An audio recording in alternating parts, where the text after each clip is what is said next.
On to the first question.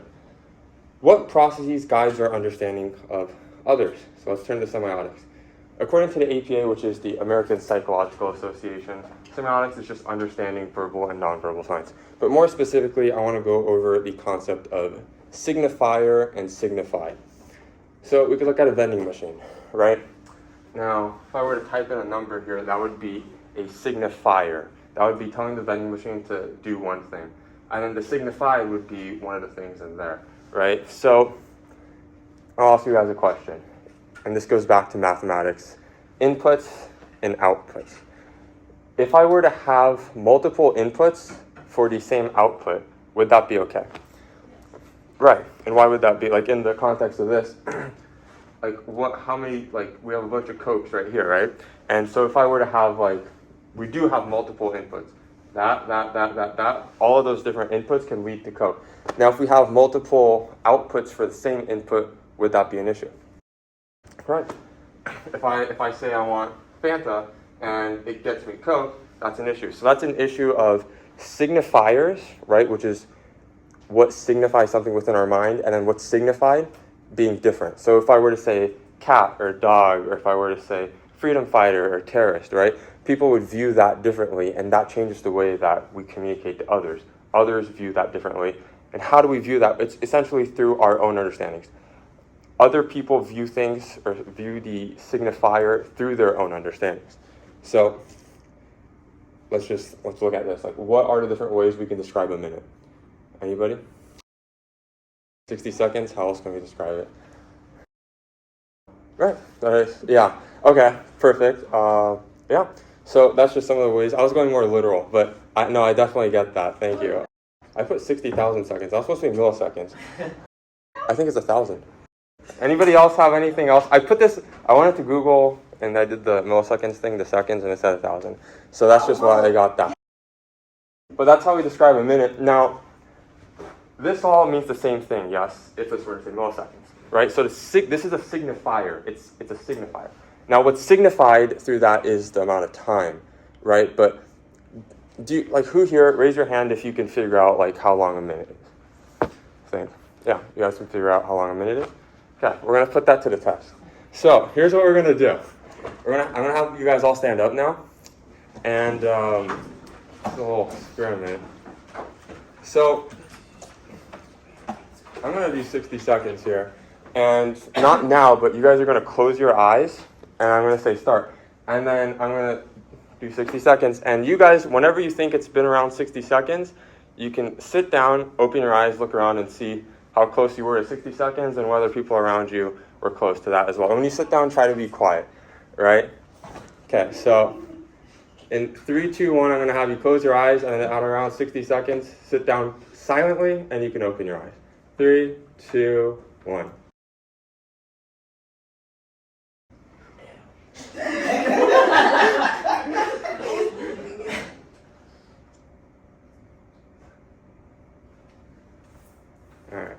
Cool. So that showed, obviously we weren't all, some people actually got 60. I think you got 60 seconds, right? So congratulations, right? But we have a lot of variation, right? And now that's interesting, given that right here, right, we have the same signifier. So when we communicate with other individuals, right, when we say things, we use certain words, we say things in a certain way, we expect that to mean certain things. But we all understand things through our own lens, right? So the way that you think a certain thing might come off a little bit differently when you speak to another individual. Because as we can see here, what was signified is different, even though we had the same signifier. And so that's going to play into a little bit more of the other concepts and theories as well. But just be conscious of that. So we had the same signifier, different signified. And so just to be clear as to what a signifier and signified is, a signifier would be a cat. If I were to say cat, you could think of cat. You could think of another cat, or you could think of this, right? There's a bunch of different cats you could think of. That's all denotative, right? But then there's also connotative meanings, and this is a little bit more ambiguous. Some people might think cat, I like a cat. Some people might think allergies, right? So it all depends. When you're speaking with people, other individuals, they have a different perception of what you're trying to say, and that's semiotics. because once again, they view things differently. They have a different schema through which they see the world.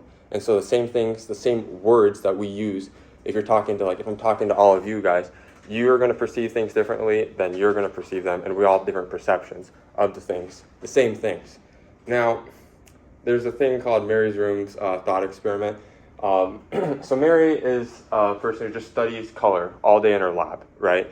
And she's never seen color. All she knows is everything about color, but she hasn't connected it to the signified, right?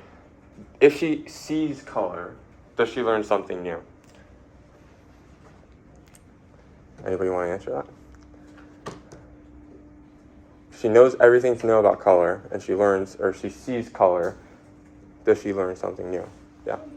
Yeah, why so? I think, yeah, and I agree with that. Now, guys, we remember we talked about signifier, signifieds. She doesn't have a signified, right? When she sees the word color, she sees the word red, she doesn't actually signify that in her mind. There's nothing there.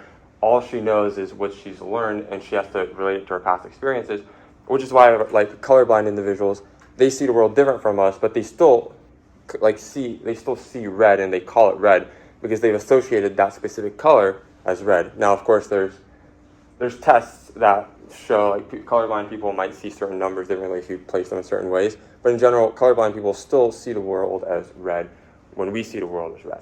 And so it's all through our perceptions, and once again, we have to have a signified to connect our signifier to. Now, the second theory here is the availability heuristic, or the survivorship bias. It's essentially what we see from a group determines what we think. I was a part of a jury once, or I was almost a part of a jury. I tried to get on the jury, and then they kicked me out first. But when they were asking me questions, like, I told them I was a debater and things, and they're like, okay, so if we present things wrong, are you going to, like, count that against us? And I said, if you don't present it at all, like, you present it so bad I can't understand it, I have to count it against you, because I don't know what, like, the evidence wasn't presented to me. And that's kind of what availability heuristic is. It's, I think, the most obvious statement is what we see from a group determines what we think. Because if we don't see something, if something's beyond our understanding, we can't possibly perceive it. So this is a real example, right? So in World War II, this is a model of an American airplane, and this is where like most of the bullet holes were around this area, that area, that area, that area. And America, right, the mechanics, they saw this, and they decided to put padding around the bullet holes, where the bullet holes were. Why would this be an issue? Right, because where are the planes that got hit here, there, or anywhere there? Where are they? Yeah, they're in the Pacific Ocean. And so they thought that would be a good idea, but in reality, those were the areas that they needed to put the padding. So it's our armor, right? It's what we see now is what we make determinations off of it, and we see things differently, right? I see different things, I'm exposed to different things than you guys all are.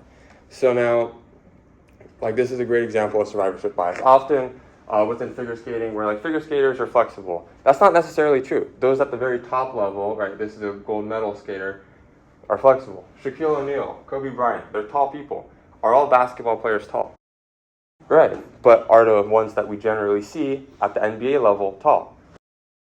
Yeah, so the majority of them, like, at the NBA level are tall. Now, do you think the majority of people who just play basketball in general, like at the high school level, are above 6 feet? No. So the majority of people who play basketball who still reach their full height aren't over 6 feet. But some people think that basketball players are tall, and I've had people actually, like, I know kids I've grown up with whose parents made them play basketball so they would get taller. And I'm like, that's not how it works, right? But so these biases actually play in, right? And now this is a more serious example, right? This is, of course, 9/11. Now, what do we think that 9/11 is often associated with? Like what group? Right. And what is terrorism usually? Like what religion? Right. So Muslims. Right. And so we make that connection there, but then like that's just based off availability heuristics. Like we look at the actual data, there seems to be a lot more right-wing terrorism, at least in recent years, than Islam terrorism. But it's what we see, and most, like this right here, this is what we would call a discrete image. So it really paints like a lasting picture in our mind. So we think of this, and there's a lot of emotion attached to this. So whenever we think of Islam, we tend to think of that. And that's just because that's our perception of it, right? And then now, like in the debate space, you have to argue both sides. The argument, like, we can make, like other people make about why America's bad, right? Let's say you live in Pakistan or Iraq, they would say, well, like, let's say you're a parent and your child's just out there, like, on your farm, and the drone comes and shoots them, right? And they're just dead. And there wasn't anybody shooting the missile or anything like that. It's just an unmanned drone. You would think that that's bad, and that's just because you view things differently. So, right here, in negative, this is just the thing saying negative things stay in our mind a little bit longer. So even within availability, things that are negative stay in our mind a little bit longer. But right now, when you think of Islam, we could also, like Malala, a women's rights activist, right, wanting women to participate in school, we could think of her. But instead we think of this because negative things tend to stay in our mind. Now this is important, going back to our original, right, the example that I had where I had you guys all stand up for 60 seconds, right? That was based off the same signifier, which was 60 seconds. Now in real life, even though we see the same like signifier, we would think of things differently. But now, because the availability heuristic, right, it says that certain people see certain things differently. I might be exposed to more racism or more, like, probably not me, but like maybe a girl would be exposed to more sexism, right, than a guy would. And so that might influence the way that they perceive things. Because now we already showed that based off the same signifier, we have different signifieds. Now that we have different signifiers, because we see things at a different rate, we see more, like, we might be exposed to more racism, more sexism. Now we not only have a different way of viewing the same signifier, but we see different signifiers and we get to different signifieds. So that's how we have such different viewpoints, right? If you grew up, this is common, but before you come to college, if your parents are Republican, you're probably going to be like Republican up until at least you come to college. If your parents are Democratic, you're probably going to be like more on the left, right? And the reason is you don't think critically that much about that issue, and your parents have told you certain things, and that's what you're exposed to. And so there is nothing to really think critically about. It's just constant, well, Obama's better, Biden's better, or Trump is better, right? And that's what you're exposed to. So things that you're exposed to change the way that you perceive things. So we got like two moving targets here. So that's just how we view different things. And like within race relations, we can see here, on average, right, white people tend to think that there's less racism than black people. And that's not to say one is right, one is wrong, but it just might mean that one group might experience or be more conscious of racial issues. And like if we go to other sides where there might be more of an emotional side to it, because while there are also white individuals who think that there is some racism, some black individuals think there's a lot of racism. So there might be more of a qualitative side to it where it's just not numbers, but people really think like racism is really affecting their lives. So we not only miscalculate the probability of how likely somebody is to experience racism, but we might also miscalculate the magnitude to which racism might affect an individual, because we're operating in different circles. We have different kinds of viewpoints and vantage points.